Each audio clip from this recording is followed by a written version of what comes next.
同我講啊，我覺得自己好渣，嗯，我覺得我唔叻咁樣。跟住我見到佢咁樣咧，我好無奈啊。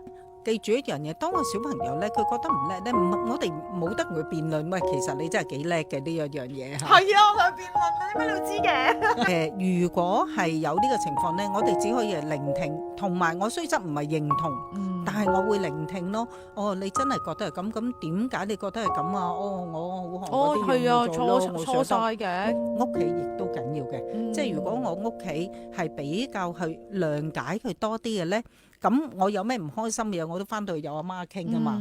咁我覺得呢一班咧又好啲嘅。咁但係如果我又撞唔到呢一個諒解嘅屋企咧，佢哋就會累積落去啦，就會總係覺得自己咧唔係好叻，而呢個唔係好叻嘅感覺咧，好可能會跟我哋好耐。